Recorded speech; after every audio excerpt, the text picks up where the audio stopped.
Okay students, તો આજે આપણે નવું ચેપ્ટર એક સ્ટાર્ટ કરવા જઈ રહ્યા છે કે જેનું નામ છે શ્રેણી અને શ્રેઢી. બાળકો, ચેપ્ટરનું નામ છે શ્રેણી અને શ્રેઢી. બરાબર છે? ચાલો હવે આની પહેલાં આપણે દ્વિપદી પ્રમેય ચેપ્ટર ભણેલા, એની પહેલાં આપણે પેલું ક્રમચય અને સંચય ભણેલા હતા. બરાબર.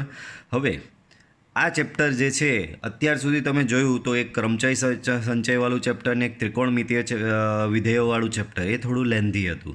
અઘરું તો કંઈ હોતું જ નથી મેથ્સમાં, બરાબર, બટ થોડું લેન્ધી હતું એ બધું. બરાબર. આ ચેપ્ટર બી થોડું એ જ રીતનું છે. આ ચેપ્ટર ઘણું લાંબુ ચાલશે કારણ કે થોડું લેન્ધી છે. બરાબર, થોડું લાંબુ છે, બીજું કંઈ નથી. બાકી ચેપ્ટરમાં બી બહુ સિમ્પલ વસ્તુ છે. અમુક સૂત્ર યાદ રાખવાના છે એટલે તમને ચેપ્ટર કમ્પ્લીટલી આવડી જશે. બરાબર. તો શ્રેણી અને શ્રેઢી, શ્રેણી અને શ્રેઢી, બરાબર, ઇંગ્લિશમાં એને કહેવામાં આવે છે બાળકો સિરીઝ એન્ડ સિક્વન્સ. ઇંગ્લિશમાં એને શું કહેવાય છે બાળકો? Series and sequence. બરાબર. તો કે શ્રેણી, તો પહેલાં થોડી ડિસ્કસ કરીએ શ્રેણી વિશે. સિરીઝ કહેવાય છે ઇંગ્લિશમાં. તો શ્રેણી, બાળકો, શ્રેણી માટે એક ઉદાહરણ લઈએ તો તમે નાના હતા ત્યારથી તમને શીખવવામાં આવે છે કે ભાઈ 1 પછી 2 આવે, 2 પછી 3, 3 પછી 4, 4 પછી 5, 5 પછી 6. બરાબર. આ પ્રમાણે તમે શીખો છો. એ જ પ્રમાણે કે ABCD તમે શીખાવેલી હોય તો A પછી B આવે, B પછી C આવે, C પછી D આવે. બરાબર. તો એક પ્રોપર રીતે તમારું એ બધું આગળ વધતું હતું. બરાબર. હવે આ જ વસ્તુ વાસ્તવિક રીતે બી આ જ વસ્તુ હોય છે. જેમ કે તમને નોલેજ હોય કે નહીં હોય ખબર નહીં, બટ તમને બીજું એક નોલેજ આપું છું. જુઓ, તમે નવું ગાડી લો, નવી વ્હીકલ લો. બરાબર. નવી વ્હીકલ લો એટલે એનો એક નંબર આવે. બરાબર. નંબર પ્લેટ પર તમે નંબર લખાવવાનો હોય છે. બરાબર. હવે એ નંબરની વાત કરીએ તો તમે ગાડી લેશો, તમે સુરતની ગાડી લેવો છો તો બધાને ખબર છે પહેલાં GJ5 આવશે. ત્યાર પછી 2 ઇંગ્લિશ લેટર આવતા હોય છે, GJ5 MG, GJ5 MN. બરાબર છે? GJ5. બરાબર. એ રીતે તમારા આ લેટર આવતા હોય છે. બરાબર. તો એ જે લેટર આવે છે પછી ત્યારબાદ 4 ડિજિટનો તમારો નંબર હોય છે. બરાબર. તો આ વસ્તુ બધાને નોલેજ છે. બરાબર. તમે નવી ગાડી લીધી, એની નંબર પ્લેટ લેવાની હોય છે. નંબર પ્લેટ તમે સુરતના છો એટલે GJ5 તો કમ્પલસરી આવશે જ. ત્યારબાદ 2 ઇંગ્લિશ લેટર આવે છે, NJ, NB. બરાબર.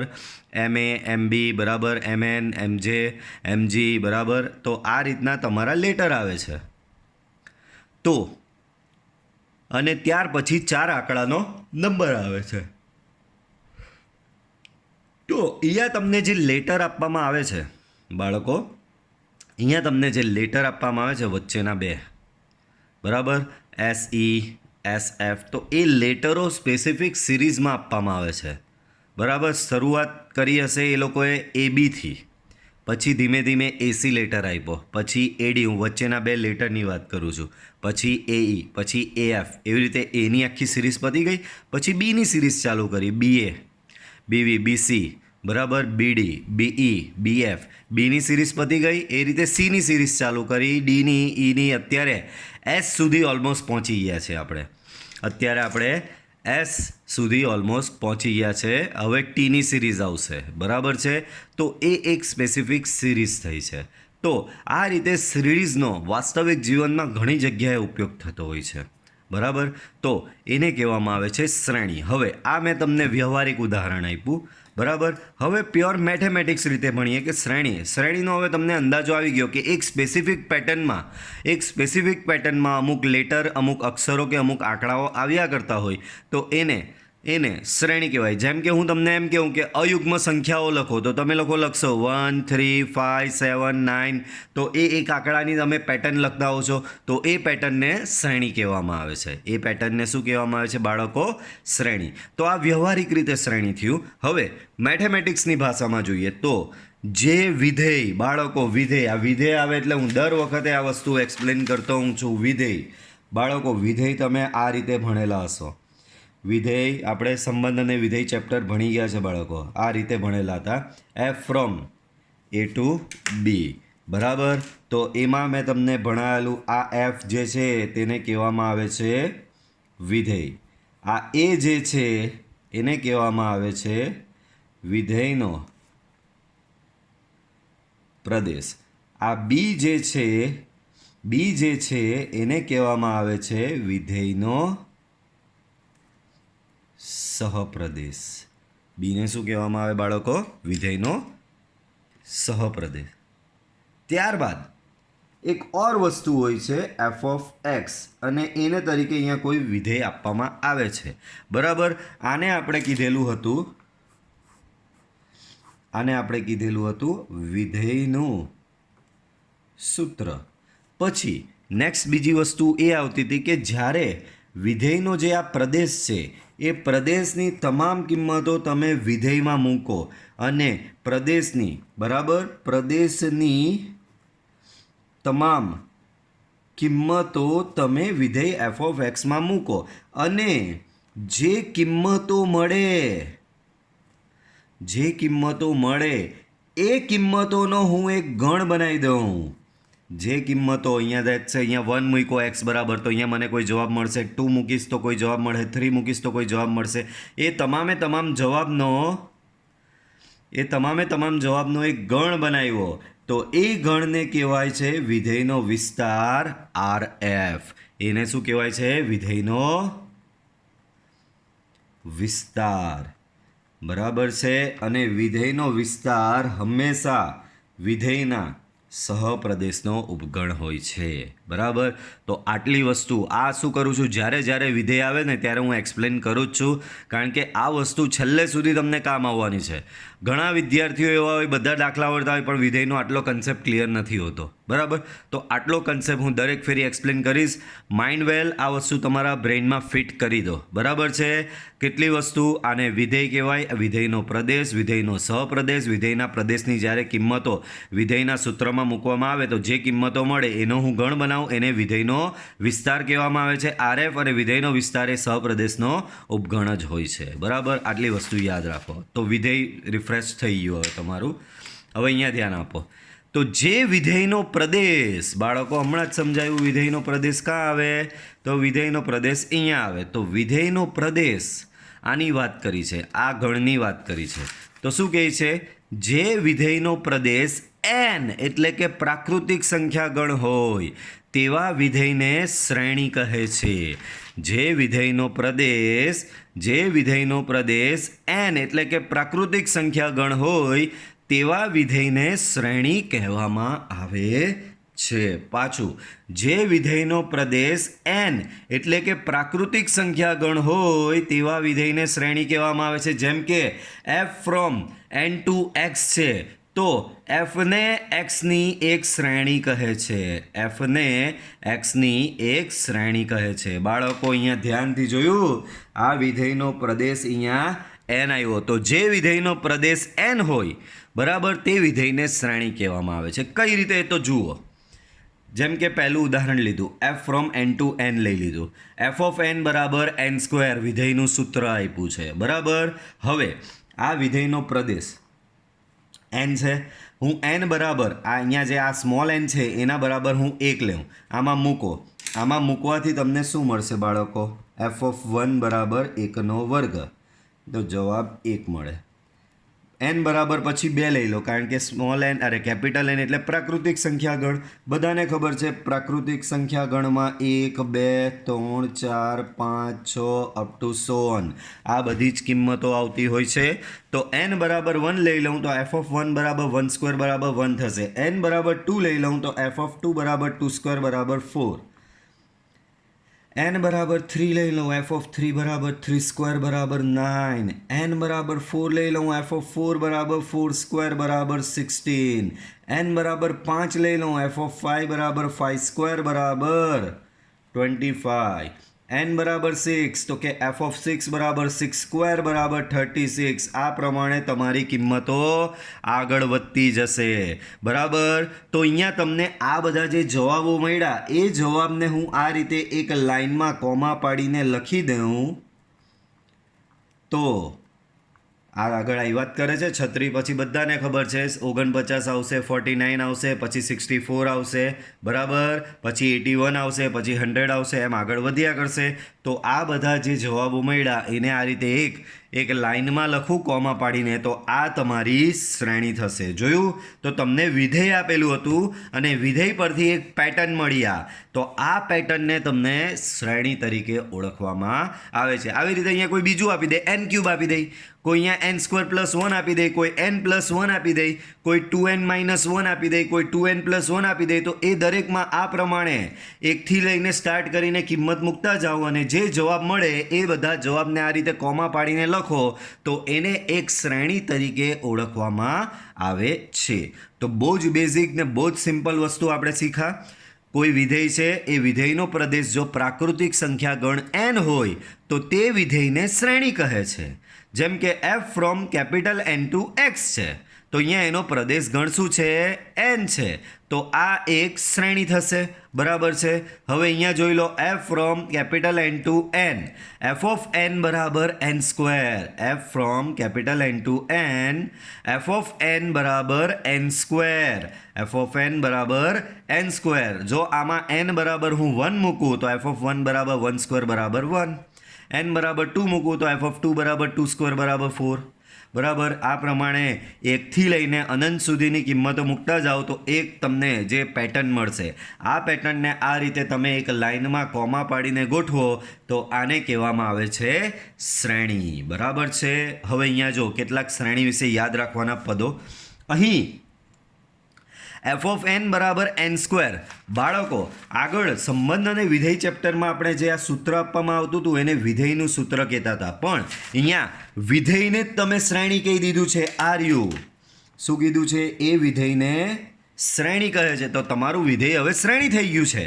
તો આ f ઓફ n બરાબર n² જે આપવામાં આવેલું છે એ પહેલા ચેપ્ટરમાં, એટલે કે તમારા સંબંધ વિધેય ચેપ્ટરમાં એ હતું તમારું વિધેયનું સૂત્ર, પણ અહીંયા હવે એના પરથી શ્રેણી બની ગઈ છે. તો f ઓફ n બરાબર n² ને શ્રેણી સૂત્ર અથવા તો nમા પદનું સૂત્ર કહેવામાં આવે છે. યાદ રાખો, f ઓફ n બરાબર n² ને શ્રેણી સૂત્ર અથવા શ્રેણીના nમા પદનું સૂત્ર તરીકે ઓળખવામાં આવે છે, બરાબર. તો f ઓફ n બરાબર n² ને શ્રેણી સૂત્ર અથવા શ્રેણીના nમા પદનું સૂત્ર કહે છે. તેને સંકેતમાં tn, an, un, small tn વગેરે વડે દર્શાવવામાં આવે છે. બાળકો, f ઓફ n બરાબર n² છે એને શું કહી દીધું આપણે? શ્રેણી સૂત્ર અથવા તો શ્રેણીના nમા પદનું સૂત્ર કીધું. તેનો સંકેત શું છે બાળકો? એનો સંકેત છે capital Tn, small an, small un, small tn, બરાબર છે. અહીં કેપિટલ Tn બરાબર થશે તમારું n². કેપિટલ Tn બરાબર થશે n². ઓકે બાળકો, ચાલો. તો આ હતું શ્રેણી વિશે બેઝિક. ચાલો કેટલીક IMP નોટ્સ જોઈએ. તો અહીં જુઓ, અહીં એ જરૂરી નથી કે દરેક શ્રેણીનું શ્રેણી સૂત્ર મળે જ. બાળકો, આ જે શ્રેણી સૂત્ર અહીંયા તમારું હતું f ઓફ n બરાબર n², તો જરૂરી નથી કે દરેક શ્રેણીનું શ્રેણી સૂત્ર હોય જ. અમુક શ્રેણીનું શ્રેણી સૂત્ર ન પણ મળે. અમુક ધ્યાન રાખજો આ મારા શબ્દ. કયા શબ્દ? કે અમુક શ્રેણીનું શ્રેણી સૂત્ર મળતું હોતું નથી. એ તમારે ડાયરેક્ટ બનાવવી પડે. જેમ કે અહીંયા ઉદાહરણ આપેલું છે, અવિભાજ્ય સંખ્યાઓની શ્રેણી. તો બાળકો, અવિભાજ્ય સંખ્યાઓ લખાવો મને. સૌથી પહેલી અવિભાજ્ય સંખ્યા 2 આવે, પછી 3 આવે, 5, 7, બરાબર, 11, 13, 17, બરાબર. આ પ્રમાણે આગળ વધતી જશે 19, 23. તો આ તમારી એક શ્રેણી તો બની જ. એક જો ને, એક પેટર્ન ફોલો કરે છે, પણ આ શ્રેણીનું કોઈ શ્રેણી સૂત્ર તમે બનાવી શકો નહીં. આ તમારી શ્રેણી તો થઈ જાય છે અહીંયા, બટ આ શ્રેણીનું કોઈ જ શ્રેણી સૂત્ર હોતું નથી. તો અમુક શ્રેણી એવી પણ હશે કે અમુક શ્રેણી એવી પણ હશે બાળકો, અમુક શ્રેણી એવી પણ હશે કે જેનું શ્રેણી સૂત્ર તમને ન મળે. અમુક શ્રેણી બાળકો એવી હશે કે જેનું શ્રેણી સૂત્ર તમને ન મળશે. બરાબર છે? તો આ એક એવી શ્રેણી છે જેનું કોઈ શ્રેણી સૂત્ર નથી. તો યાદ રાખજો આ પોઈન્ટ કે જરૂરી નથી કે દરેક શ્રેણીનું શ્રેણી સૂત્ર મળે જ. અમુક શ્રેણી એવી પણ હોય છે કે જેનું કોઈ શ્રેણી સૂત્ર નથી. એના પછી નેક્સ્ટ જુઓ શું કહેવા માંગે છે. આ બધા અગત્યના પોઈન્ટ જ છે, ધ્યાન આપો. જુઓ, એક વસ્તુ તો આપણે ઓલરેડી ફિક્સ કરી જ દીધી છે. શું? તો કે વિધેયનો પ્રદેશ કમ્પલસરી કેપિટલ એન હોવો જોઈએ. તો અહીંયા જો દરેકમાં વિધેયનો પ્રદેશ શું છે બાળકો? દરેકમાં તમારા વિધેયનો પ્રદેશ છે કમ્પલસરી એન. દરેકમાં શું તમારા વિધેયનો પ્રદેશ કમ્પલસરી એન છે. અહીંયા આનો સહપ્રદેશ છે બાળકો તમારો આર. આનો સહપ્રદેશ આર છે. તો વિધેય એફ ફ્રોમ એન ટુ આરને વાસ્તવિક શ્રેણી તરીકે ઓળખવામાં આવે છે. વિધેય એફ ફ્રોમ એન ટુ સીને સંકર સંખ્યાઓની શ્રેણી તરીકે ઓળખવામાં આવે છે. અને વિધેય એફ ફ્રોમ એન ટુ એનને પ્રાકૃતિક સંખ્યાઓની શ્રેણી તરીકે ઓળખવામાં આવે છે. બરાબર છે? એન ટુ આરને વાસ્તવિક શ્રેણી, એન ટુ સીને સંકર સંખ્યાની શ્રેણી, એન ટુ એનને પ્રાકૃતિક સંખ્યાની શ્રેણી તરીકે ઓળખવામાં આવે છે. બરાબર છે બાળકો? તો આ વસ્તુ અગત્યના પોઈન્ટમાં તમારે યાદ રાખવાની છે. બરાબર છે? અહીંયા આર હોય તો એને વાસ્તવિક શ્રેણી, અહીંયા સી હોય, સી એટલે સંકર સંખ્યાઓનો ગણ બાળકો. સી એટલે યાદ રાખજો, સી એટલે થશે સંકર સંખ્યાઓનો ગણ. બરાબર છે? આપણે સંકર સંખ્યાઓવાળું ચેપ્ટર ભણી જ ગયા છીએ. બરાબર? તો સી એટલે શું થશે બાળકો? સંકર સંખ્યાઓનો ગણ થશે. બરાબર? ને કેપિટલ એન એટલે પ્રાકૃતિક સંખ્યાઓનો, એટલે એને પ્રાકૃતિક સંખ્યાઓની શ્રેણી કહેશે. એના પછીનો કન્સેપ્ટ છે શાંત શ્રેણી. બાળકો, આપણે પહેલા ચેપ્ટર ગણ ચેપ્ટરમાં એક કન્સેપ્ટ ભણેલા હતા, શાંત ગણ. તો કે શાંત ગણ એને ઇંગ્લિશમાં કહેવાય ફાઇનાઇટ સેટ.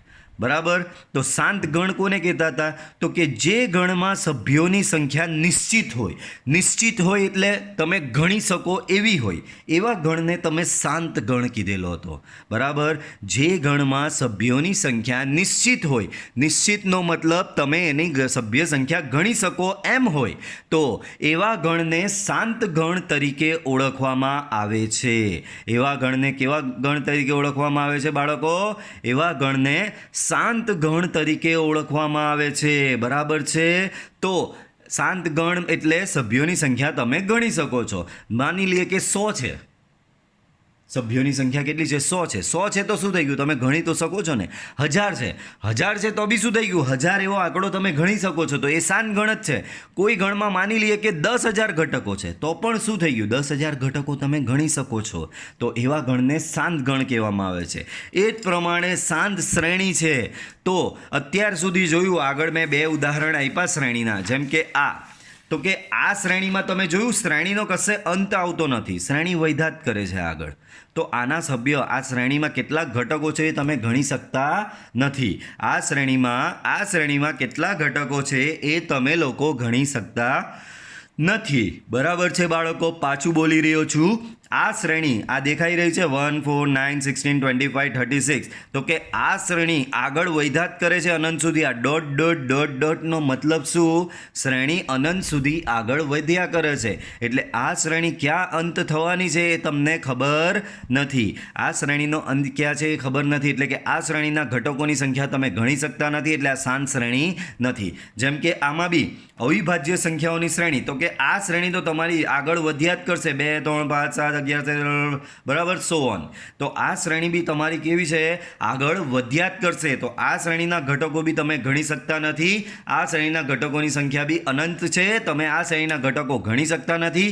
એટલે આ શ્રેણી બી તમારી શાંત શ્રેણી નથી. બરાબર છે? પણ શાંત શ્રેણીનો મતલબ શું? તમે એવી શ્રેણી કે જેની ઘટકોની સંખ્યા નિશ્ચિત ધન સંખ્યા હોય. અહીંયા મેં લખેલું જ છે, આ રહ્યું, નિશ્ચિત ધન પૂર્ણાંક જેટલી હોય તો એને શાંત શ્રેણી તરીકે ઓળખવામાં આવે છે. જેમ કે અહીંયા જુઓ, 25 થી નાની અયુગ્મ સંખ્યાની શ્રેણી. 25 થી નાની અયુગ્મ સંખ્યાની શ્રેણી. તો 25 થી નાની અયુગ્મ સંખ્યાઓ કઈ આવે? 1 3 5 7 9 11 13 15 17 19 21 23 બસ પૂરું. આના પછી આવશે સીધું 25, પણ ના 25 નો લે, 25થી નાની કીધી છે એટલે આટલી જ આવશે. તો આ શ્રેણીના ઘટકો તમે ગણી શકો છો 1 2 3 4 5 6 7 8 9 10 11 12. તો કે આ શ્રેણીના ઘટકો તમે ગણી શક્યા. કેટલા ઘટકો છે? 12 ઘટકો છે. તો આ શ્રેણી અહીંયા એક અંત થઈ જાય છે, એના ઘટકો તમે ગણી શકો છો. તો આ શ્રેણીને કહેવામાં આવે છે બાળકો શાંત શ્રેણી. એ જ પ્રમાણે આ બીજો પોઈન્ટ જુઓ, 100 થી નાની પૂર્ણ વર્ગ સંખ્યાની શ્રેણી. 100 થી નાની પૂર્ણ વર્ગ સંખ્યા. બાળકો પૂર્ણ વર્ગ સંખ્યા એટલે તો કે જેનું વર્ગમૂળ તમને પૂર્ણાંક સંખ્યા મળતું હોય, જેમ કે 1નું વર્ગમૂળ 1 મળે, 4 9 16 25 36 49. બાળકો તો આ બધી સંખ્યાઓ કેવી છે? આનું વર્ગમૂળ મળી શકે છે. 49નું 7, 36નું 6, 25નું 5, 16નું 4. બરાબર. એ જ પ્રમાણે આગળ વધો, 64 81. બસ આનાથી આગળ નહીં જઈ શકો. કેમ? આની આગળ પછી 100 આવશે. આપણે 100 થી નાની કીધી. તો આ શ્રેણી બી એક જગ્યાએ સ્ટોપ થઈ ગઈ છે. આના ઘટકો તમે ગણી શકો છો 1 2 3 4 5 6 7 8 9. 9 ઘટક ફિક્સ છે. તો આના ઘટકો નિશ્ચિત ધન પૂર્ણાંક થઈ રહ્યા છે, એટલે આ શ્રેણી બી તમારી શાંત શ્રેણી તરીકે ઓળખવામાં આવે છે. તો આઈ હોપ બધાને ખબર પડી ગઈ હશે કે શાંત શ્રેણી કોને કહેવાય? જે શ્રેણીના ઘટકોની સંખ્યા નિશ્ચિત ધન પૂર્ણાંક હોય તેને કહેવામાં આવે છે શાંત શ્રેણી. ત્યાર પછીનો કન્સેપ્ટ છે અનંત શ્રેણી. તો જે શ્રેણી શાંત ન હોય એને અનંત. શાંત એટલે શું હતું કે જેમાં નિશ્ચિત ધન પૂર્ણાંક જેટલી સંખ્યા હતી, એમાં શ્રેણીમાં કેટલા શ્રેણીના પદોની સંખ્યા નિશ્ચિત ધન પૂર્ણાંક એટલે ફિક્સ હતી. જ્યારે અનંત શ્રેણી એટલે એમાં શ્રેણીના પદોની સંખ્યા અનંત થશે. અનંત શ્રેણીમાં શું થશે બાળકો? શ્રેણીના પદોની સંખ્યા અનંત થશે. જેમ કે an બરાબર 3n + 1 છે. an બરાબર શું છે બાળકો? 3n + 1. n belongs to n છે. બાળકો આમાં n ની વેલ્યુ અહીંયા પ્લેસ કરી દો, n ની વેલ્યુ અહીંયા પ્લેસ કરી દો. વારાફરતી એને પ્લેસ કરો. અહીંયા n બરાબર પહેલાં 1 લેવો તો તમને બાળકો આ શ્રેણી અનંત શ્રેણી છે એવું બતાવવા જઈ રહ્યો છું. કેમ? જુઓ તો કે અહીંયા આગળ આપણે જોયેલું શ્રેણીને દર્શાવવા માટે આ an, તમે કહેશો સર આવું કાથી આવી ગયું? તો બાળકો આગળ આપણે જોયેલું હતું. આ વસ્તુ ખાસ યાદ રાખજો. શ્રેણીને દર્શાવવા માટે, શ્રેણી સૂત્રને દર્શાવવા માટે, એમ તમે fn જ જાણો છો, પણ શ્રેણી સૂત્રને દર્શાવવા માટે capital TN, small an, small un, small tn આ પ્રકારના સંકેતોનો ઉપયોગ કરવામાં આવે છે. Capital TN, small an, small un ને સ્મોલ tn આ પ્રકારના જુદા જુદા સંકેતોનો ઉપયોગ કરવામાં આવે છે. તો જો અહીંયા એ જ પ્રમાણે હું n બરાબર પહેલાં 1 લઈ લઉં. આપણે ભણેલા છે શ્રેણી બનાવવા માટે આપણે કેપિટલ Nમાંથી કિંમતો લાવવી પડે. કેપિટલ Nની કિંમત 1થી શરૂ થાય છે અને ત્યાંથી જ આપણે અહીંયા શરૂઆત કરીએ. તો તમે n બરાબર 1 લેશો તો a1 મળે. સામે 1 મૂકો તો 3 × 1 + 1 તો 4, a2 3 × 2 + 1 7, a3 3 × 3 + 1 તો 10, a4 3 × 4 + 1 તો 13, a5 3 × 5 + 1 તો થશે 16. આ પ્રમાણે આગળ તમે શોધતા જાઓ. 3 × 6 + 1 તો 19. તો આ પ્રમાણે આગળ વધ્યા કરશે. તો આમાં તમારી શ્રેણીમાં થયું કેવું કે તમને શ્રેણી મળી તો ખરી આ પ્રમાણે 4 7 10 13 16 અને 19. તો શ્રેણી આ પ્રમાણે તમારી આગળ વધી રહી છે બાળકો. શ્રેણી શું છે? આ પ્રમાણે આગળ વધી. પણ આ શ્રેણીના ઘટકોની સંખ્યા તમે ગણી શકતા નથી બાળકો. આ શ્રેણીના ઘટકોની સંખ્યા, પાછું બોલી રહ્યો છું બાળકો, આ શ્રેણીના ઘટકોની સંખ્યા તમે ગણી શકતા નથી, કારણ કે અનંત છે. ડોટ ડોટનો મતલબ આ રીતે આગળ a7 a8 a9 એમ તમને આગળ મળતું જ હશે. તો શ્રેણીના સભ્યોની સંખ્યા અહીંયા અનંત છે. તો આ શ્રેણીને અનંત શ્રેણી તરીકે ઓળખવામાં આવે છે. એના પછી બાળકો નવો કન્સેપ્ટ. બાળકો એના પછી શું છે? નવો કન્સેપ્ટ શ્રેઢી. તો કે શ્રેઢી કોને કહેવામાં આવે છે? તો બાળકો શ્રેઢી એ શ્રેણી પરથી જ બનાવવામાં આવે છે. શ્રેઢી એટલે શ્રેણી પરથી જ બનાવવામાં આવે છે. શોર્ટ લેંગ્વેજમાં કહી દઉં તો શ્રેણીના પદોનો સરવાળો કરો તો એને શ્રેઢી તરીકે ઓળખવામાં આવે છે. પાછું બોલી રહ્યો છું. શ્રેણીના પદોનો સરવાળો કરો તો એને શ્રેઢી તરીકે ઓળખવામાં આવે છે. જેમ કે અહીંયા ધ્યાન આપો, ડાયરેક્ટ ઉદાહરણ સમજીએ તો તમને બહુ જ સરસ સમજ પડી જશે. ધારો કે મારી પાસે એક શ્રેણી છે. યાદ રાખો, શ્રેણી, આ નવો કન્સેપ્ટ ભણીએ છીએ એ શ્રેઢી છે. તો ધારો કે મારી પાસે એક શ્રેણી છે. કઈ શ્રેણી? A1, A2, A3, A4, A5 up to AN. બરાબર, A1 થી લઈને AN પદ સુધીની મારી પાસે એક શ્રેણી છે. પાછું બોલી રહ્યો છું, મારી પાસે એક શ્રેણી છે જે શ્રેણીમાં પદો છે A1 થી લઈને AN સુધીના. બરાબર. હવે નેક્સ્ટ સ્ટેપ, હું S1 બરાબર A1 લઈ લઉં. Very good. S2 બરાબર પહેલા બે પદનો સરવાળો, એટલે કે A1 અને A2નો સરવાળો, આ રહ્યો A1 પ્લસ A2. S3 બરાબર પહેલા ત્રણ પદનો સરવાળો લઈ લઉં. S3 બરાબર A1 plus A2 plus A3. એ જ પ્રમાણે આગળ S4 બરાબર પહેલા ચાર પદનો સરવાળો. એ જ પ્રમાણે આગળ S5 બરાબર પહેલા પાંચ પદનો સરવાળો. એ જ પ્રમાણે આગળ વધતા જાઓ અને SN આવે. SN એટલે પહેલા n પદનો, એટલે કે A1 થી લઈને AN સુધીનો સરવાળો. તો આ જે S1 થી લઈને SN જે બન્યા એને કહેવામાં આવે છે શ્રેઢી. બહુ જ સિમ્પલ કન્સેપ્ટ. શ્રેણીના પદો લેવાના. S1 બરાબર A1 લો. S2 એટલે પહેલાં બે પદનો સરવાળો. S3 એટલે પહેલાં ત્રણ પદનો સરવાળો. S4 એટલે પહેલાં ચાર પદનો.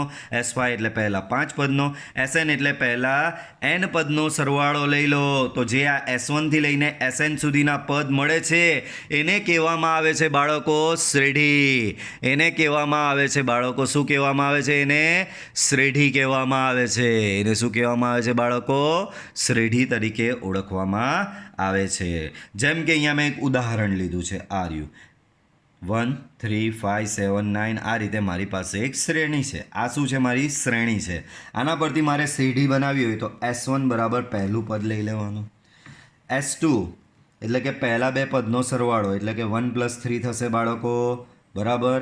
S3 તો પહેલા ત્રણ પદનો સરવાળો, એટલે કે 1 + 3 + 5 થશે. આનો જવાબ થશે 4. આનો થશે 5 ને 3 8 ને 1 9. S4 તો પહેલા ચાર પદનો સરવાળો લેવો પડશે. 1 + 3 + 5 + 7. 7 ને 5 12, 12 ને 3 15, 15 ને 1 16. S5 તો S5 એટલે બાળકો પહેલા પાંચ પદનો સરવાળો. 1 + 3 + 5 + 7 + 9. તો 9 ને 7. તો બાળકો આનો સરવાળો થશે 3 ને 1 4, 4 5 ને 4 ને 5 9, 9 ને 7 16, 16, 16 ને 9 25. તો આનો સરવાળો શું થશે બાળકો? 25.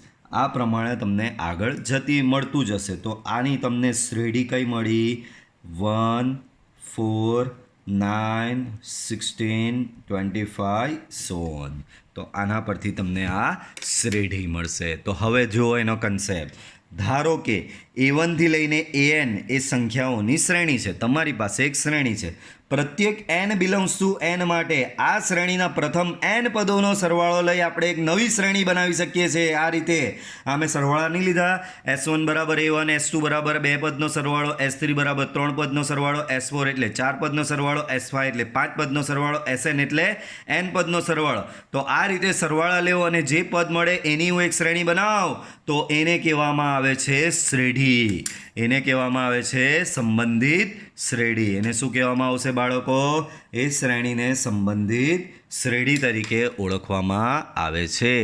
એને શું ઓળખવામાં આવે છે બાળકો? આપેલ શ્રેણીને સંબંધિત શ્રેઢી તરીકે ઓળખવામાં આવે છે. બરાબર છે. ચાલો હવે એના વિશે થોડા અમુક પોઈન્ટ છે એ ધ્યાનથી ભણી લઈએ. અહીં સંબંધિત શ્રેઢીના એનમાં પદ માટે જો સૂત્ર મળે તો એને શ્રેઢી સૂત્ર, જે રીતે શ્રેણી સૂત્ર આપણે લાવેલા. શ્રેણી સૂત્ર એટલે બાળકો આપણે હમણાં જ ભણ્યા. શ્રેણી સૂત્ર એટલે AN, એને કેપિટલ TN બી કહેવાય, એને સ્મોલ TN બી કહેવાય, એને સ્મોલ UN બી કહેવાય. બરાબર. આગળ આપણે આ ભણીને આવ્યા હમણાં જ. આ જે છે આને શું કહેવાય છે બાળકો તમારું? આને શ્રેણી સૂત્ર કહેવાય છે. an બરાબર 3n+1 જે મળ્યું એને શું કહેવામાં આવે છે બાળકો? an બરાબર 3n+1 ને શ્રેણી સૂત્ર કહેવામાં આવે છે. તો જે રીતે શ્રેણી સૂત્ર મળે છે એ જ પ્રમાણે સિમિલરલી તમને શ્રેઢી સૂત્ર પણ મળી શકે છે. તો શ્રેઢીના nમા પદ માટે જો સૂત્ર મળે તો એને શ્રેઢી સૂત્ર કહેવામાં આવે છે. દરેક શ્રેણીને સંબંધિત શ્રેઢી હોય જ, પણ શ્રેઢી સૂત્ર સરળતાથી મળે અથવા ન પણ મળે. શ્રેણી સૂત્રમાં બી આવું જ હતું, આપણે ભણ્યા કે દરેક શ્રેણી તો બને છે પણ એવું જરૂરી નથી કે દરેક શ્રેણીને શ્રેણી સૂત્ર હોય છે. જેમ કે હમણાં આગળ જ આપણે ભણી ગયા અવિભાજ્ય સંખ્યાઓની શ્રેણી છે, આનું શ્રેણી સૂત્ર ન હતું. તો શ્રેઢીમાં પણ એવું જ છે બાળકો. શ્રેઢી શું કહે છે બાળકો? તો કે દરેક શ્રેણીને સંબંધિત શ્રેઢી મળે તો છે, પણ દરેક શ્રેઢીનું સૂત્ર મળે પણ અને ન પણ મળે. બરાબર છે? સૂત્ર મળે પણ અથવા ન પણ મળે. નેક્સ્ટ પોઈન્ટ, શ્રેઢી સૂત્ર પરથી શ્રેણી સૂત્ર. બાળકો અમુક વખત શું હશે, અત્યાર સુધી આપણે શું જોયું? શ્રેઢી ક્યાંથી આવી? તો કે આગળના જ દાખલા, આગળનું જ પેજમાં, આગળની જ થિયરીમાં જોયા. આગળની જ થિયરીમાં તમે લોકોએ બાળકો શું જોયું? તો કે શ્રેઢી જે છે એ શ્રેણી પરથી જ આવી છે. શ્રેઢી શું છે? શ્રેણી પરથી. તો પહેલાં શ્રેણી આવી, એના પરથી શ્રેઢી આવી. હવે અમુક વખત દાખલામાં શું કરશે ખબર? તમને શ્રેઢી સૂત્ર આપેલું હશે અને એના પરથી શ્રેણી સૂત્ર શોધવાનું કીધું હશે. તો એ શોધવાની બહુ સિમ્પલ રીત છે. શ્રેઢી એટલે બાળકો યાદ રાખો, શ્રેઢી ને દર્શાવવા માટે એસ વપરાય અને એનું સૂત્ર SN કહેવાય. અને શ્રેણી જે છે એને દર્શાવવા માટે સ્મોલ a વપરાય ને એનું સૂત્ર થશે સ્મોલ an. બરાબર છે? તો શ્રેઢી સૂત્ર પરથી શ્રેણી સૂત્ર શોધવાનું છે આપણે. શ્રેઢી સૂત્ર પરથી શ્રેણી સૂત્ર શોધવાનું છે. તો a1 બરાબર s1 થશે અને an બરાબર sn માઇનસ sn-1. તો આ તમે શ્રેઢી સૂત્ર પરથી એનું સંબંધિત શ્રેણી સૂત્ર લાવ્યા. sn માઇનસ sn-1 બરાબર an. તો આ કહેવાશે બાળકો શ્રેઢી સૂત્ર પરથી એનું સંબંધિત શ્રેણી સૂત્ર. આ શું કહેવાશે? શ્રેઢી સૂત્ર પરથી એનું સંબંધિત શ્રેણી સૂત્ર તરીકે ઓળખવામાં આવે છે. બરાબર છે બાળકો? તો બાળકો આ વિડીયો લેક્ચરમાં આપણે ભણ્યા શ્રેણી વિશે, શ્રેઢી વિશે, કેટલાક અગત્યના ટર્મ્સ આપણે યાદ રાખ્યા. બાળકો આજે હું આના દાખલા સ્ટાર્ટ કરતો નથી. બરાબર? તમને સમય આપી રહ્યો છું. આજે જે થિયરી મેં કરાવી એ તમે તમારી નોટબુકમાં વ્યવસ્થિત લખો, એને થોડી વ્યવસ્થિત રીતે રિફર કરો. નેક્સ્ટ વિડીયો લેક્ચરમાં આવો, નેક્સ્ટ વિડીયો લેક્ચર તમે જુઓ ત્યારે એ બધું તમે પ્રિપેર રાખજો. તો નેક્સ્ટ વિડીયો લેક્ચરના દાખલા બહુ જ સિમ્પલ છે બાળકો. બેઠું તમને એમ કહેશો આ તો પહેલા ધોરણનો છોકરો બી કરી શકે છે, એવા સિમ્પલ દાખલા આવશે. તો બાળકો આ વિડીયો આપણે અહીંયા જ એન્ડ કરીશું. બરાબર? તો આ વિડીયો આજનો પસંદ આવ્યો હોય તો બાળકો એને જરૂરથી લાઇક કરો, ચેનલને મેક્સિમમ સબસ્ક્રાઈબ કરો. તો મળીશું પાછા આપણે નેક્સ્ટ વિડીયો લેક્ચરમાં. હવે બાય.